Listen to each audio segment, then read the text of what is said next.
Hi friends, எல்லோரும் எப்படி இருக்கிறீங்க? இப்போ வந்து கிறிஸ்மஸ் டைம்ன்றதால் எல்லா வீடுகள்லேயும் வந்து டெக்கரேட் பண்ணியிருப்பாங்க. எல்லா வீட்லேயும் லைட்ஸ் போட்டிருப்பாங்க. எல்லா வீடுகளும் பார்க்க ஒரு கலர்ஃபுல்லாக இருக்கும். எங்களுக்கு வந்து தைப்பொங்கல் தீபாவளி அப்படியோ அவங்களுக்கு கிறிஸ்மஸ் வந்து அப்படி செலிப்ரேட் பண்ணுவாங்க. கிறிஸ்மஸோடு சேர்த்து அங்கால நியூ இயர் வாரதால் அந்த 2 வீக்குமே ஒரு பெரிய செலிப்ரேஷன் வீக்காக தான் இருக்கும். எல்லோரும் ஒரு ஹாலிடே மோட்டில் இருப்பாங்க. நிறைய வீடுகளில் வந்து கிறிஸ்மஸ் லைட்ஸ் வந்து போட்டு டெக்கரேட் பண்ணியிருந்தாலும் சில வீடுகளில் வந்து அதை வந்து கிராண்டாக செய்வாங்க. அவங்கள வந்து ஒரு போட்டி மாதிரி பெரிய ஸ்கேலில் வந்து அந்த கிறிஸ்மஸ் லைட்ஸ் போட்டிருப்பாங்க. அந்த கிறிஸ்மஸ் லைட்ஸை வந்து பார்க்குறதுக்கு நிறைய பேர் நிறைய இடத்துலேருந்து வருவாங்க. இதை மாதிரி நிறைய இடத்துல லைட்ஸுகள் இருக்கும். ஸோ நாங்கள் போனது இப்போ நாங்கள் இருக்கிற ஏரியாவுக்கு பக்கத்தில் இருக்கிற லைட்ஸுகளுக்கு தான் நாங்கள் போனோம். ஸோ அதை தான் இந்த வீடியோவில் உங்களுக்கு நான் காட்ட போகிறோம். இப்போ நீங்கள் பார்த்துட்ருக்கிற இந்த டெக்கரேஷன் வந்து இந்த ஏரியாவில் ஒன் ஆஃப் த பெஸ்ட்டுன்னு சொல்லலாம். இவங்க வந்து ஒரு வருஷம் கிறிஸ்மஸுக்கு டெக்கரேட் பண்ணி ஒரு காம்படிஷன் மாதிரி அதில் என்ட்ரு பண்ணுவாங்க.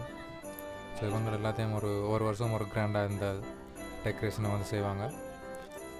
இது எவ்வளோ பியூட்டிஃபுல்லாக இருக்குன்னு நீங்களும் பாருங்கள் ஃப்ரெண்ட்ஸ்.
அதே ஏரியாவில் இன்னும் ஒரு வீடு வந்து இதே ஒரே ஸ்ட்ரீட்டில் 2-3 வீடு வந்து சேர்ந்து டெக்கரேட் பண்ணியிருந்தாங்க.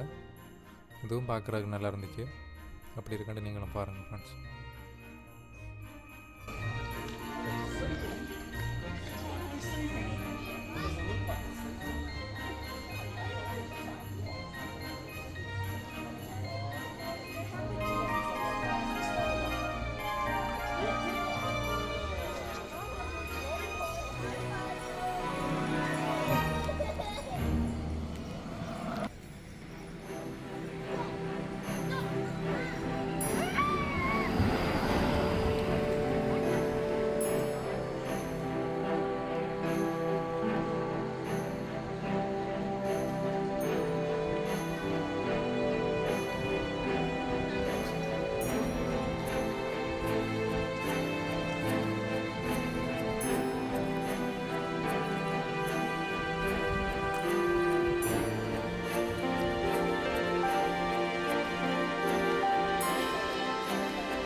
பக்கத்து ஊர்.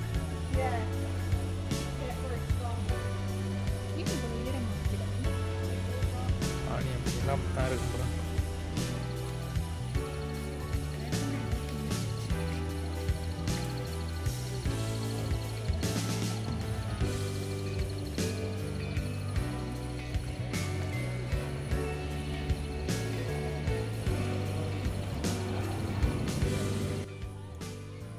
இன்னொரு வீடு இது வந்து செம்மையாக டெக்கரேட் பண்ணியிருந்தாங்க. இதுவும் ஒன் ஆஃப் த பெஸ்ட்டுன்னு சொல்லலாம். இந்த ஏரியாவில் நிறைய எல்இடி பல்ப்ஸ், நிறைய அனிமல்ஸ் அதெல்லாம் யூஸ் பண்ணி வந்து கிராண்டாக டெக்கரேட் பண்ணியிருந்தாங்க. அதை பார்க்குறதுக்கு நிறைய பேர் வந்திருந்தாங்க. இந்த கிறிஸ்மஸ் லைட்ஸ் எல்லாம் வந்து பார்க்குறதுக்கு எல்லாருக்குமே ஃபன்னாக இருக்கும். ஆனால் முக்கியமாக சின்ன பிள்ளைகளுக்கு வந்து இதில் ஒரு சந்தோஷம். எல்லோரும் அவங்களோட குழந்தைகளை கூட்டிகிட்டு வந்திருந்தாங்க. எல்லா குழந்தைகளும் வந்து ஃபன்னாக இந்த கிறிஸ்மஸ் லைட்ஸை என்ஜாய் பண்ணிகிட்டு இருந்தாங்க. அதோட வீட்டுக்கு முன்னுக்கு ஒரு சாண்டா கிறிஸ்மஸ் தாத்தா அவரோட விட்டுருந்தாங்க முன்னுக்கு. ஸோ விரும்பினாக்கள் அவரோட ஃபோட்டோ எடுக்கலாம். சின்ன பிள்ளைகள் மட்டுமில்லை, பெரியாக்கள் ரெண்டாலும் அவரோட ஃபோட்டோ எடுத்துக்கொள்ளலாம்.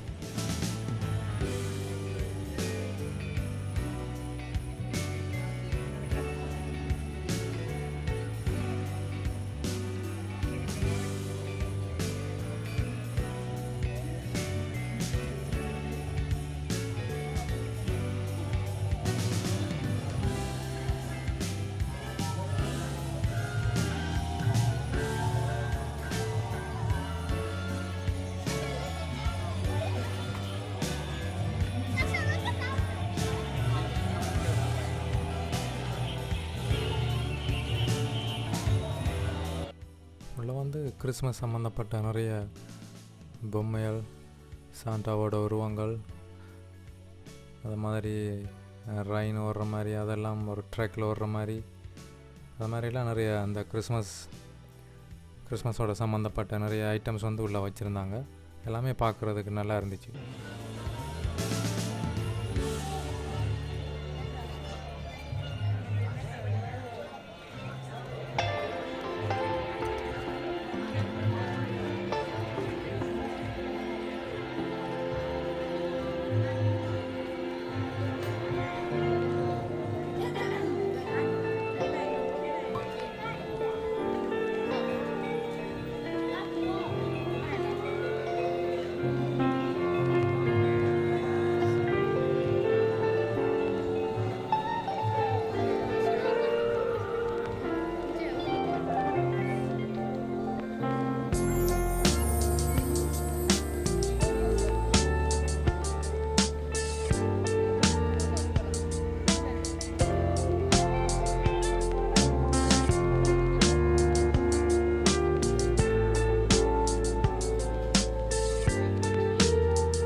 கிறிஸ்மஸ் லைட் பார்க்குறதுக்கு இன்னொரு வீட்டுக்கு போயிட்டுருக்குறோம். இந்த வீடும் வந்து டிஃப்ரெண்ட்டாக ஒரு பெரிய லெவலில் செய்திருந்தாங்க. இதிலே நிறைய பேர் வந்திருந்தாங்க அந்த லைட்டை பார்க்குறதுக்கு.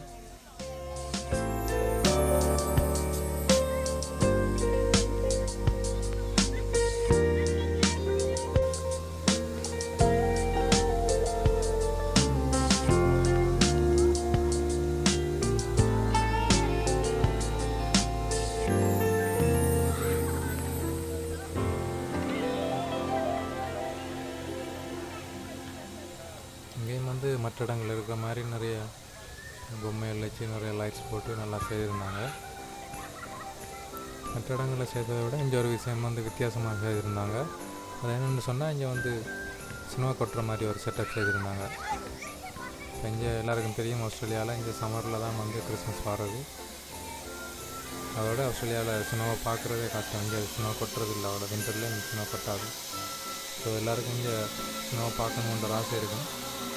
அதுக்கப்புறம் அமெரிக்கா அந்த சைடில் பார்த்தீங்கன்னு சொன்னால் அங்கே கிறிஸ்மஸ் வந்து வின்டர் டைம்லாம் மாறுது. ஸோ இங்கே ஆஸ்திரேலியா இருக்கிற ஆட்களுக்கு அப்படி வின்டர் டைமில் கிறிஸ்மஸ் கொண்டாடணும்னு ஒரு ஆசை இருக்குது. எல்லாருக்கும் வந்து இந்த படங்களில் வர மாதிரி ஸ்னோ கொட்டுற டைமில் இந்த கிறிஸ்மஸ் கொண்டாடணும்னு சொல்லி ஒரு ஆசை ஒன்று இருக்கும். ஸோ இவங்க வந்து இந்த பிள்ளைகளுக்கு பிடிக்கிற மாதிரி இந்த செட்டப் எல்லாம் போட்டு ஸ்னோ கொட்டுற மாதிரி செய்திருந்தாங்க. பார்க்குறதுக்கு நல்லா இருந்துச்சு. இந்த ஸ்னோ கொட்டுற செட்டப் இருந்ததால் இந்த கிறிஸ்மஸ் லைட் டிஸ்பிளே வந்து நிறைய பேருக்கு பிடிச்சிருந்தது. அதோட இந்த செட்டை தான் பெஸ்ட்டாக செலக்ட் பண்ணியிருந்தாங்க. கிட்ஸ் எல்லாருக்கும் இந்த செட்டப் பிடிச்சிருந்தது. இந்த 4 டிஸ்பிளேயில் எது பெஸ்ட்டுன்னு நீங்கள் நினைக்கிறீங்க? கமெண்ட்ஸில் சொல்லுங்கள் ஃப்ரெண்ட்ஸ்.